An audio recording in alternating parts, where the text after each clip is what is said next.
सूबे के खेल, युवा कल्याण एवं पंचायती राज मंत्री उपेंद्र तिवारी आज सुल्तानपुर पहुंचे। इस दौरान उन्होंने आज़ादी के 75वीं वर्षगांठ पर आयोजित अमृत महोत्सव कार्यक्रम में वे शामिल हुए। दरअसल सुल्तानपुर में आज स्वच्छ भारत अभियान संगोष्ठी का आयोजन किया गया था, जिसके तहत सिंगल यूज प्लास्टिक को कलेक्ट कर उसे रिसाइकिल के लिए भेजना होता था। मंत्री भाजपा नेताओं के साथ इस कार्यक्रम में भी शामिल हुए और सिंगल यूज प्लास्टिक कलेक्ट की। दरअसल नगर के राम नरेश त्रिपाठी सभागार में इस कार्यक्रम का आयोजन किया गया था। माल्यार्पण और दीप प्रज्वलन के बाद इस संगोष्ठी की शुरुआत हुई। इस दौरान लोगों को संबोधित करते हुए मंत्री उपेंद्र तिवारी ने केंद्र की मोदी और प्रदेश की योगी सरकार की जमकर तारीफ की। उपेंद्र तिवारी ने कहा कि केंद्र और प्रदेश सरकार द्वारा चलाई जा रही योजनाओं को जन जन तक पहुंचाया जा रहा है। उन्होंने कहा कि उनके कार्यकाल में गांव-गांव में खेल का मैदान, ओपन जिम, युवाओं के लिए खेल सामग्री, बच्चों को निःशुल्क पढ़ाई, निःशुल्क इलाज समेत तमाम योजनाएं सरकार द्वारा चलाई जा रही है। उन्होंने साफ कहा कि इस सरकार में बिना किसी भेदभाव के सभी के लिए सरकार कार्य कर रही है। उपेंद्र तिवारी ने कहा कि सपा, बसपा और कांग्रेस के कार्यकाल में जो कार्य अधूरे छोड़ दिए गए थे उसे भी मोदी और योगी पूरा कर रहे हैं। उन्होंने कहा कि योजनाएं इतनी हैं कि इसे बताने के लिए समय कम पड़ जाएगा, लेकिन योजनाएं कम नहीं पड़ेंगी। इसके साथ साथ ही संगोष्ठी के तहत मंत्री उपेंद्र तिवारी भाजपा नेताओं, कार्यकर्ताओं, अधिकारियों और सफाई कर्मियों के साथ सड़क पर निकले और सिंगल यूज प्लास्टिक को कलेक्ट किया।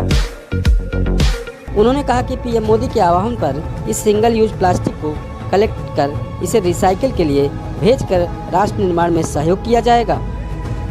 क्या मैसेज है, क्या नया किया जा रहा है? देखिए, आज़ादी के 75वें वर्ष के अवसर पे माननीय प्रधानमंत्री जी और माननीय मुख्यमंत्री जी ने इस आज़ादी के 75वें वर्ष को अमृत महोत्सव के रूप में मनाने का फैसला किया और उसके निमित्त विभिन्न विभागों द्वारा भारत सरकार से लेकर राज्य सरकार की एक योजनाओं को हिंदुस्तान के गांव, गरीब, किसान, मजदूर, मजलूम और देश की माताओं, बहनों और नौजवानों सबके घरों तक और सबके खाते तक और सबके चरणों तक पहुंचाने का काम सरकार ने किया। इसी परिप्रेक्ष्य में आज स्वच्छता अभियान के संगोष्ठी के अवसर पे 1 अक्टूबर से लेकर के 31 अक्टूबर के बीच में माननीय प्रधानमंत्री जी और माननीय मुख्यमंत्री जी ने फैसला लिया है कि सिंगल यूज प्लास्टिक को हम कलेक्ट करेंगे और रिसाइकिलिंग करके राष्ट्र के निर्माण में इसको लगाएंगे। और उसी परिप्रेक्ष्य में आज यहाँ आने का हुआ।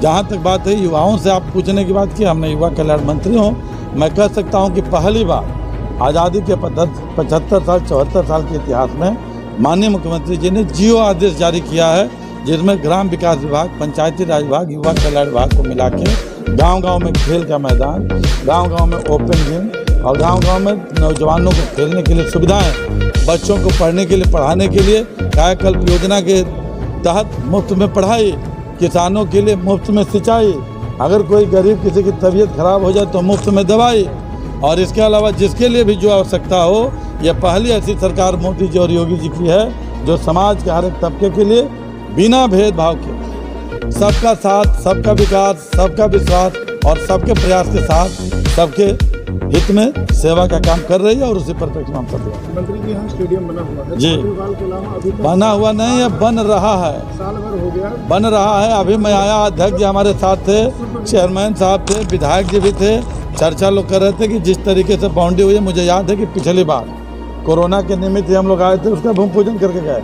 लोगों ने कहा कि जितना बेहतर काम इस बार हुआ है कभी नहीं हुआ है। और मोदी जी की सरकार में 35, 36 सन 1966 की योजना जो नेहरू जी के समय थी, मानसरोवर मोदी जी ने पूरा किया।